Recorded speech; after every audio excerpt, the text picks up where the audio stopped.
Hello friends, welcome to மக்கள் சேவை channel. இன்றைக்கி நம்ம ஒரு சூப்பரான இன்ஃபர்மேஷன் பற்றி தான் பார்க்க போகிறோம். அதாவது டிஎன்பிஎஸ்சி குரூப் 2 மற்றும் குரூப் 2 எக்ஸாம் பொறுத்த வரைக்கும் நாளைக்கு நடைபெற போகுது. இப்போ எக்ஸாமுக்கு என்னென்ன கொண்டு போகணும், எக்ஸாம் உள்ள எப்படி ஃபாலோ பண்ணணும், இதை பற்றின மொத்த இன்ஃபர்மேஷன் தான் இந்த வீடியோ வந்து பார்க்க போகிறோம். இந்த வீடியோ ஸ்கிப் பண்ணாமல் ஃபுல்லாக பாருங்கள். அது மட்டும் அல்ல, இந்த வீடியோ நிறைய பேருக்கு ஷேர் பண்ணுங்கள். ஃபஸ்ட்டு இந்த வெப்சைட் பண்ணிக்கோங்க.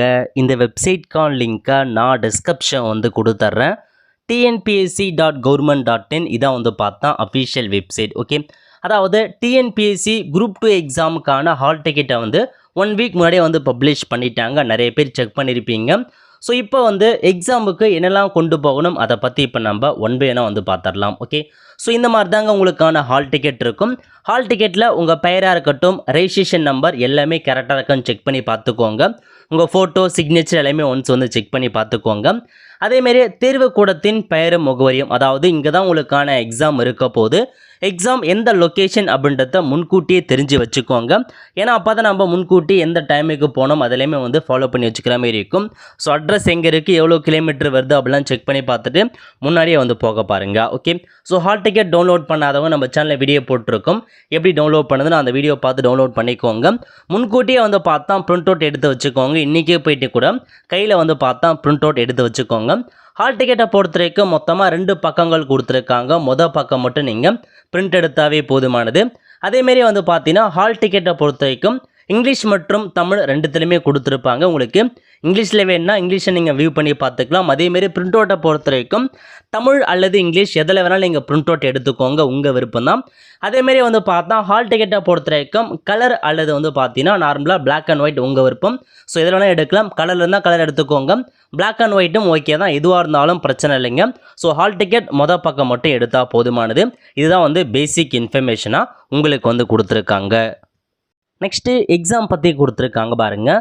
எக்ஸாம் பொறுத்த வரைக்கும் 28/9/2025 ஞாயிற்றுக்கிழமை அன்றைக்கி தான் எக்ஸாம் இருக்க போது. காலைல 9:30 மணி முதல் 12:30 மணி வரைக்கும் எக்ஸாமுக்கான டைமாக கொடுத்துருக்காங்க. பொதுத்தமிழ், பொது அறிவு, திறனறிவு மற்றும் மனக்கணக்கு நுண்ணறிவு போன்ற கொஷின்ஸ் அங்கே இருக்க போது OMR மெத்தடில் தான் எக்ஸாம் நடக்கும்.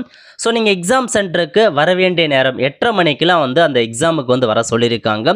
சலுகை நேரம் 9 மணி வரைக்கும் டைம் கொடுப்பாங்க. 9 மணிக்கு மேலே வரீங்க அப்படின்னா அந்த எக்ஸாம் ஹாலுக்குள்ளே அலோவ் பண்ண மாட்டாங்க. ஸோ 9 மணிக்குள்ளார அந்த எக்ஸாம் சென்டருக்கு போயிடுங்க. 9:30 மணிக்கு எக்ஸாம் வந்து ஸ்டார்ட் ஆகுது. ஓகே, இந்த ஹால் டிக்கெட் கூட கம்பல்சரி ஏதாச்சும் ஒரு டாக்குமெண்ட் நீங்கள் கொண்டு போகிற மாதிரி இருக்கும். இதிலே கொடுத்துருக்காங்க பாருங்கள். Aadhaar card, passport, driving license, pan card அல்லது ஓட்டர் ஐடி, இதில் ஏதாச்சும் ஒரு டாக்குமெண்ட்டை நீங்கள் கொண்டு போனால் போதுமானது அப்படின்றத உங்களுக்கு வந்து சொல்லியிருக்காங்க. அதேமாரி ஹால் டிக்கெட்டில் உங்கள் ஃபோட்டோ வந்து தெளிவாக பிரிண்ட் ஆகி இல்லை, அது கிளியராக இல்லை அப்படின்னா நீங்களே ஒரு ஒயிட் பேப்பரில் உங்கள் ஃபோட்டோ ஒட்டி ஃபோட்டோ கீழே உங்கள் ரெஜிஸ்ட்ரேஷன் நம்பர், உங்கள் நேம், அட்ரஸ் அதேமாரி உங்கள் சைன் பண்ணி நீங்கள் எடுத்துகிட்டு போயிட்டு சம்மந்தப்பட்ட அரை கண்காணிப்பாளர் அவங்ககிட்ட காமிக்கணும் அப்படின்றதையும் உங்களுக்கு கொடுத்துருக்காங்க. அதுக்கப்புறம் என்ன சொல்லியிருக்காங்கன்னா, எக்ஸாம் ஹாலுக்குள்ளே வந்து பார்த்தீங்க அப்படின்னா எலக்ட்ரானிக் ஐட்டம் எதுவுமே கொண்டு வர அனுமதி இல்லை அப்படின்றதையும் சொல்லியிருக்காங்க. ஸோ செல்ஃபோனாக இருக்கட்டும் இந்த மாதிரி எதுவுமே உள்ளே கொண்டு போகக்கூடாது அப்படின்னு சொல்லியிருக்காங்க. ஒருவேளை நீங்கள் வந்து பார்த்தா ஃபோன் கொண்டு போகிறீங்க அப்படின்னா எந்த ஸ்கூல்லையோ காலேஜில் எக்ஸாம் எழுத போகிறேன் வெளியே வைப்பதற்கு மேபி அவங்க கொடுக்கலாம், கொடுக்காட்டியும் போகலாம். ஸோ அதுக்கேற்ற மாதிரி கொண்டு போங்க. மேபி அங்கே கொடுக்கல அப்படின்னா உங்கள் ஃபோன் சேஃபாக இருக்காது, ஏதாச்சும் இடத்துல வைக்கிற மாதிரி இருக்கும். அதுக்கேற்ற மாதிரி பார்த்து எடுத்துகிட்டு போங்க. அதுக்கப்புறம் எக்ஸாமுக்கு 15 நிமிஷத்துக்கு முன்னாக உங்களுக்கு வினா தொகுப்பு கொஷின் புக்லெட் கொடுக்கப்படும் அப்படின்றத உங்களுக்கு வந்து சொல்லியிருக்காங்க. அதாவது 9 மணிக்கு எக்ஸாம் ஹாலுக்குள்ளே போயிட்டீங்கன்னா 9 மணிக்கெலாம் OMR ஷீட் உங்களுக்கு டிஸ்ட்ரிபியூட் பண்ணிவிடுவாங்க. OMR ஷீட்டுக்கான இன்ஸ்ட்ரக்ஷன் எல்லாமே சம்மந்தப்பட்ட அவங்க வந்து சொல்லிவிடுங்க. எப்படி ஃபில் பண்ணணும் எல்லாமே வந்து உங்களுக்கு கிளியராக எக்ஸ்பிளைன் பண்ணிவிடுவாங்க. 9 மணிக்கு OMR கொடுத்து முடிச்சதுக்கப்புறம் 9:15க்கு கொஷின் பேப்பர் வந்து ப்ரொவைட் பண்ணுவாங்க. கொஷின் பேப்பர் ஒன்ஸ் எல்லாமே கரெக்டாக இருக்கா அப்படின்றத நீங்கள் செக் பண்ணி பார்த்துக்கோங்க. 9:30 மணிக்கு நீங்கள் எக்ஸாம் எழுத வந்து ஸ்டார்ட் பண்ணிக்கலாம். ஓகே, அதுக்கப்புறம் என்ன சொல்லியிருக்காங்க அப்படின்னா முக்கியமான இன்ஃபர்மேஷன்.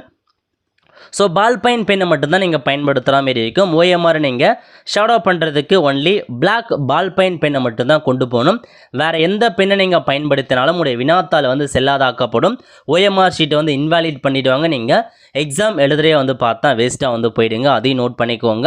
ஸோ 9 மணிக்கு OMR ஷீட் கொடுக்குறாங்க அப்படின்னா அந்த OMR ஷீட்டில் உங்களுடைய ஃபோட்டோ, பெயர், பதிவெண் எல்லாமே கரெக்டாகன்னு செக் பண்ணி பார்த்துக்கோங்க. உங்கள் OMR ஷீட்டாக தான் அப்படின்னு செக் பண்ணிக்கோங்க. ஏதாச்சும் மிஸ்டேக் இருக்குது அப்படின்னா சம்மந்தப்பட்ட சம்மந்தப்பட்ட அந்த அறை கண்காணிப்பாளர் அவங்ககிட்ட நீங்கள் தெரிவிக்கலாங்க.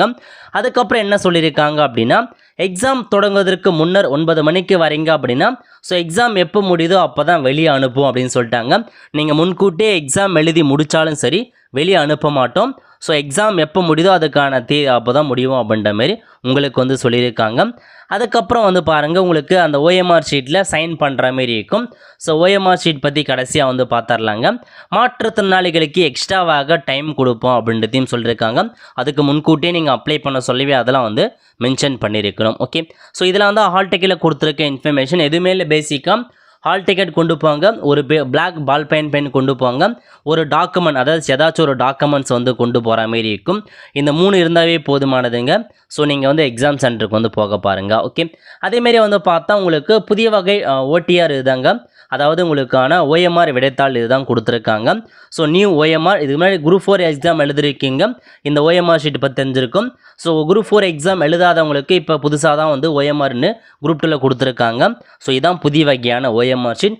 ரொம்பவே வந்து பார்த்தா சிம்பிளிஃபைடாக தான் கொடுத்துருக்காங்க, பயப்படுற அளவுக்கு ரொம்ப அதிகமாக இல்லை. இதுக்கு முன்னாடி இருந்த ஓஎம்ஆர் ஷீட் தான் ரொம்ப அதிகமாக நம்ம ஃபில் பண்ணுற மாதிரி இருக்கும். பட் இதில் அப்படி கிடையாதுங்க, எல்லாமே சிம்பிள் தான். நீங்கள் ஃபில் பண்ண போகிறது ஸோ உங்களுக்கு ஒரு தம்ப் இம்ப்ரெஷன் உங்கள் வந்து இது பண்ணுவீங்க, உங்கள் இடது கை பெருவிரல் ரேகை வைக்கிற மாரி இருக்கும், இந்த இடத்துல ஒரு சைன் பண்ணுற மாரி இருக்கும், அவ்வளோதான். மற்றபடி உங்கள் ஆன்சரை மட்டும் நீங்கள் ஷேடோ பண்ணால் போதுமானது.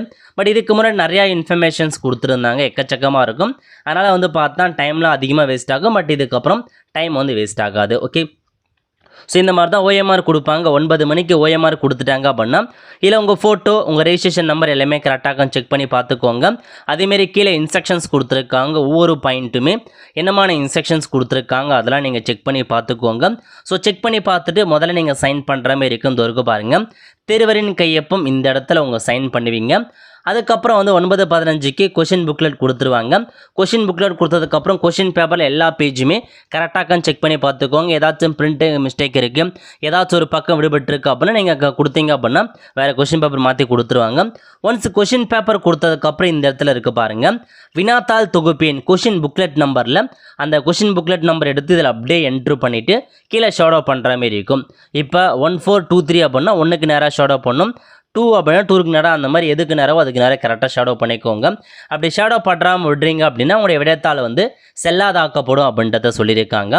அதுக்கப்புறம் வந்து பாருங்கள், கடைசியாக எக்ஸாம் முடித்ததுக்கப்புறம் இந்த இடத்துல உங்களுடைய இடது கை பெருவிரல் ரேகை நீங்கள் வைக்கிற மாரி இருக்கும். அதுக்கான இங்கிபேட் எல்லாமே சம்மந்தப்பட்ட ஹால்லே ப்ரொவைட் பண்ணுவாங்க, அப்போ நீங்கள் வச்சா போதுமானது. ஓகே, அதுக்கப்புறம் வந்து பாருங்கள், ஒவ்வொரு கொஷனுக்கும் சரியாக ஆன்சர் பண்ண பாருங்கள். ஏ கரெக்ட் அப்படின்னா ஏக்கு நேராக நல்லா மறையிற மாதிரி ஷேடோ பண்ணிக்கோங்க. ஒரே கொஷனுக்கு 2-3 ஷேடோ பண்ணுறீங்க அப்படின்னா உங்களுக்கு மதிப்பெண் குறைச்சிருவாங்க. அதேமாரி ஒரே கொஷனுக்கு எந்த ஷேடோவும் பண்ணாமல் இருந்தாலும் உங்களுக்கு மதிப்பெண் குறைக்கப்படும் அப்படின்றதையும் சொல்லிட்டாங்க. இதெல்லாம் தான் பேசிக் இன்ஃபர்மேஷன், செக் பண்ணி பார்த்துக்கோங்க. இதிலே உங்களுக்கான கைட்லைன்ஸ் கொடுத்துருக்காங்க சரியான மெத்தடில் ஷேடோ பண்ணுறதுக்கு. ஸோ இந்த மாதிரி அந்த பாக்ஸை மறையிற அளவுக்கு ஷேடோ பண்ணணும். ஸோ இந்த மாதிரி டிக் பண்ணுறதோ, இண்டு மார்க் பண்ணுறதோ, ரவுண்ட் பண்ணுறதோ கூடாது, ஃபுல்லாக ஷேடோ பண்ணணும். இதுதான் சரியான மெத்தடாக கொடுத்துருக்காங்க. ஒன்லி பிளாக் இங்கு பாயில் பென்னில் மட்டும் பயன்படுத்துங்க. அதேமாரி ஓஎம்ஆர் ஷீட்டில் எந்த ஒரு குறியீடுமே இருக்கக்கூடாது. ஸோ நீங்கள் பார் வந்து சேதப்படுத்துது அந்த மாதிரி இருக்கக்கூடாது. அப்படி சேதப்படுத்துறீங்க அப்படின்னா உங்களுக்கான ஓஎம்ஆர் வந்து செல்லாதாக்கப்படும் அப்படின்னு சொல்லிட்டாங்க. அதுக்கப்புறம் வந்து பாருங்கள், சைன் பண்ணாமல் விடுறீங்க அப்படின்னா உங்களுடைய ஓஎம்ஆர் ஷீட் வந்து செல்லாதாக்கப்படும்.